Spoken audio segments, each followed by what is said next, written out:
Good morning mga guys, mga tropa, mga repa pips, mga paps. Nandito ako ngayon sa Philippine Film Center mga tropa. Ayan, kung nakikita nyo ang Film Center of the Philippines, isasalaysay ko at sasabihin ko kung ano ang nangyari sa building na to at kung kailan nagkulat, kailan itinatag ang building na to. Shout out nga pala mga tropa, mga guys, sa mga kaibigan natin dyan. Ngayong umaga ay mapapanood nyo at iikutin natin ang lumang gusali nito ng Philippine Film Festival Center of the Philippines. Tara mga tropa. Ito ang Manila Film Center mga guys. Ayan. Medyo lumang-luma na siya mga tropa. Ayan. Medyo bitak-bitak na yung mga semento niya. Oh. Ayan. Bitak-bitak na yung mga semento. May mga damo-damo. Halos hindi na siya nalilinis mga guys. Ayan. Yan yung paligid ng Philippine Film Center of the Philippines. Ayan. Hindi na siya naasikaso mga guys. Ayan. Tignan na, iikutan natin mga guys. Ayan.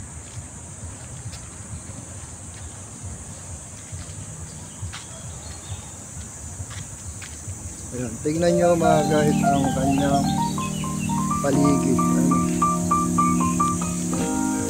Bitak-bitak na yung ano niya. Ayan. Yung mga layer ng semento niya sila-sila.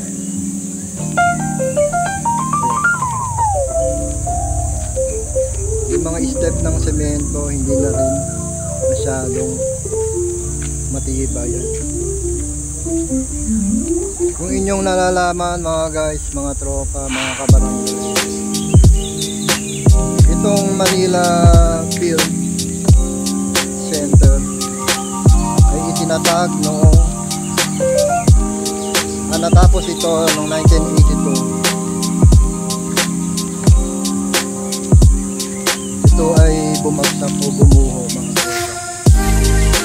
Gumatos ang pamahalaan ng 25 million dollars para matayo at matapos ang minamadaling Manila Film Center. Ikutin natin mga tropa. Good morning mga tropa. Medyo sensitibo ang ating video ngayon mga guys, mga paps, mga repa pips, mga pa. Hindi nyo nalalaman ang building na to ay napakaduma.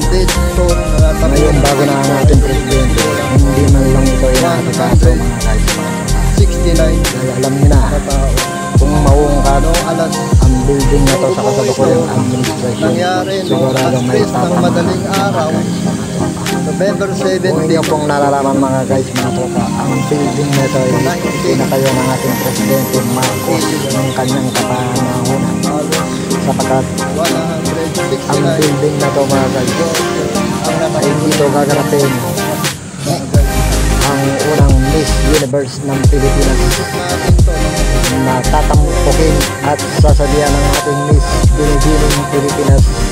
Kung hindi ako nakakamali ay ang ating pambato ng Pilipinas na si Binibining si Gloria Diaz. Sa tingin ko mga tropa mga guys, wala bang nakakaalala o nakakatid ng building na ito. Ito ay ganayon noong 1982. Ngayon ay pero alam ko natapos ito noong 1981. Ito ay gumastos sana ng 25 million dollars mga tropa. Ang mga nakawiri ito ay higit mo lang 169 matatagpuan nyo to sa PICC CCTV complex. Hindi kinaya, malambot pa, meron siyang underground, bumagsak ito. Pinagutos ang ating mahal na presidente Marcos ay pagpatuloy ang construction hanggang sa matapos ito. Kung alam niyo ba mga tropa kung ano nangyari sa nato ng building, sapagkat minadali ito sapagkat malapit na ang ilaraos ang Binibining Pilipinas dito sa ating bansa Kaya ito ay itinapos ng mabilisan. Kaya ito ay biglang bumagsak mga tropa Iikot tayo. sa hindi inaasa. Yung Kaya nakikita pinagutos ang niyong ating paligid Pangulo na yan na baka na madaliin lupa. pagkatapos ng trahedya. Ito ay Yan natapos ang ng 1981 playground mga guys, mga O tropa. malawak na Sa inyong parking ng kaalaman. PICC sa KCC. Kaya sa kapanuhan ng mga ating mga kabataan ngayon, sa pamamagitan ng video ni Boy Barok 23 ay nalaman ninyo ang malalim na katotohanan. Hanggang sa ngayon, hindi ipinagagawa ng ating gobyerno ang May malalumang mga building nito underground sa yan Pagkat. sarado. Alam nyo na, Ito yung ay gilid, tamaan bakit? na konting kwento sapagkat medyo sensitibo ang video na ito May mga malaking guys. puwang yan sa ilalim. Sapagkat kung aking ibubulong sa inyo, merong hindi magandang nangyari sa building na ito na itinatago ng sino man ng nakakaalam na dapat sisihid ay walang iba Ayan, mga kundi questionable. Alam niyo ba? Wala na halos Sapagkat naglilinis na ito, nakapagtataka mga sa kabarangay. kapanahonan ngayon Pero ang gaganda ng pulo maraming rito. naglalaro o naglalakbay ng mga kabataan dito sa building nito. Mismo ang mga mata nila ang saksi kung gaano kalaki, gaano kalawak na nasasayang lang ang pondo sa bahay na ito Maraming na halaman yung nakatibangwang lang. paligid. Ayan. Ito ay inuupahan ng amazing Malilim yung video paligid ng mga foreigner na papaligiran ng basura, Manila Film sanga Center. at mga Yung manok at paligid niya. aso, mga damo, mga sanga, mga bulok na puno. Hindi malang pinagagawa ng ating gobyerno o May mga ng nagtayong LGU ng mga Pasay o building dito, Manila mga ang kabarangay. lugar nito sapagkat Mga hindi nila Papsi. alam kung Ayan, bakit ayaw gawin. andito Kung ito'y yung katabi pinaupa niya, nila yung sikat na sa mga Sofitel. malalaking establishmento, sana kumita pa ang kanilang Sofitel. LGU o ang ating Kung gobyerno. nalalaman nyo, Sa mga ngayon guys, kabarangay, yung nakatiwangwang Sofitel ito na habang yan. aking binibidyohan. Kung naalala nyo, dyan Ang natulog paligid ang ng presidente ng Amerika na si Barack Obama. West Manila. Diyan siya natulog, ilang araw siya si Barack Pinapapaligiran Obama. ng mga dyan. dumi, Ayan. mga dahon at natutuyong sanga.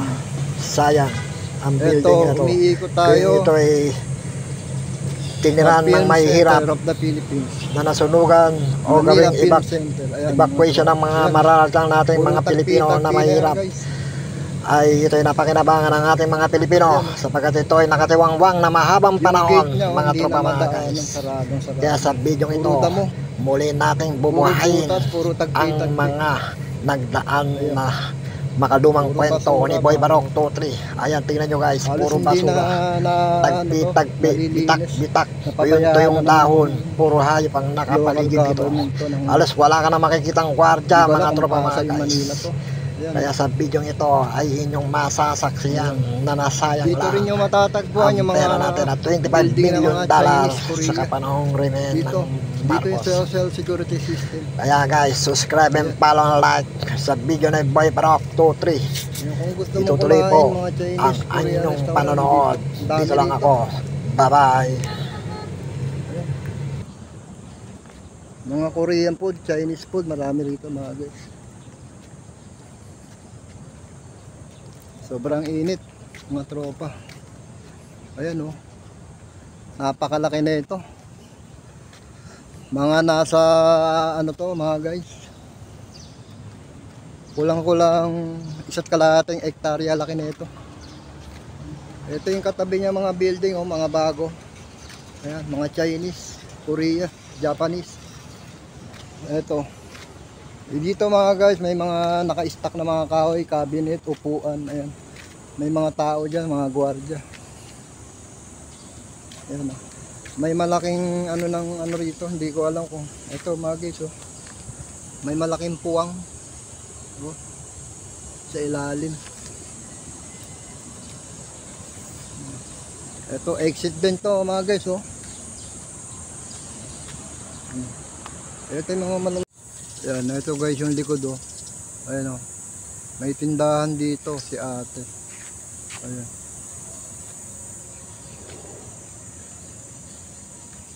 Ayan oh, may nakatira rito si ate.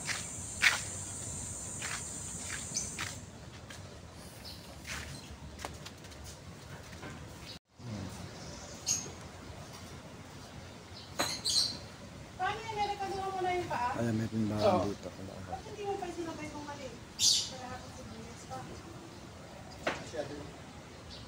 Ayan na guys, matatapos na tayo sa pag-ikot. Ayan yung mga building na bago rito. Ayan o, ang gaganda o. Ayan o.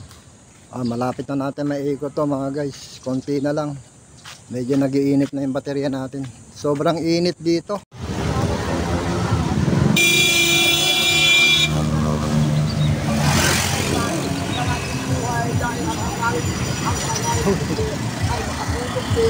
Mga kababayan natin nakakatahin, mga nagtutulong, layunin natin na mabunahin sila at matigan sila ng kanilang magandang pinabukasan habang tayo ay kumakain. Nakakatulong din tayo sa ating mga kababayan dahil ang pinakapagkain. Salamat po. Boy Barok 2-3. Anong oras to gaganapin? Mamaya po ito magaganap 4 PM ng hapon sa harapan naman po ni Diwata Paul Overlord na matatagpuan sa CW Boulevard. Kasama niya guys, yung isa sa kaibigan ni Diwata. Shout out. Boy Barok 2-3. Boy Balak, Boy Barok 2-3. Shout out. shout out to Boy Balak Putiseno, magandang umaga po. Iniimbitahan namin kayong lahat na kumain sa harap po ni Mama Diwata at yan po ay ang impact na hamburgero. Kumain na kayo! Ikaw na! Okay. Dito boy guys at si Pap. Dito boy girl. Shout out. Boy Barok 2-3. Shout out kay Burok Boy Barok 2-3. Boy Boy Balak Balok. 2-3. 23. Shout out ako sa inyo dyan, guys. Maraming salamat Boy Balak 23 follower. Maraming salamat.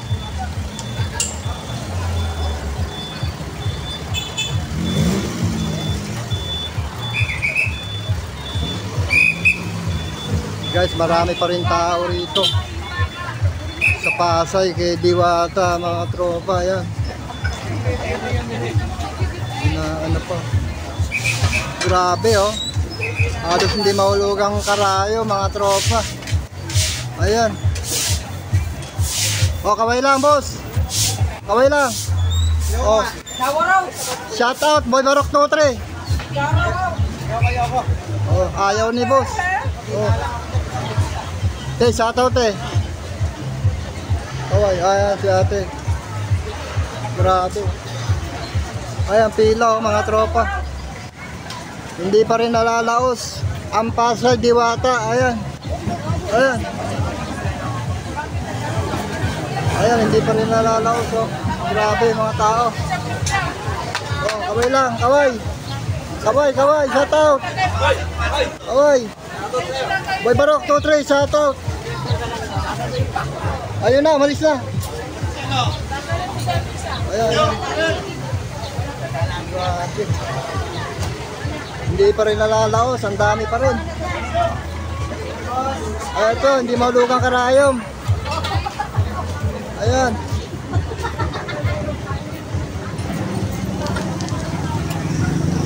Kaway. What's up? What's up? Oh, shout out. Hi guys. Shout out Boy Barok 2-3. Shout out tarik papat ko. Oh, Boy Barok 2-3. Boy Barok 2-3 ah. Traktor 3? Boy Barok 2-3. Boy, Barok 2, 3. Oh, shout out. Ayan. Guys, marami pa rin, hindi pa rin nalalaos. Okay. Yan. Pilipas din yan, kuya. Oh. Ayan.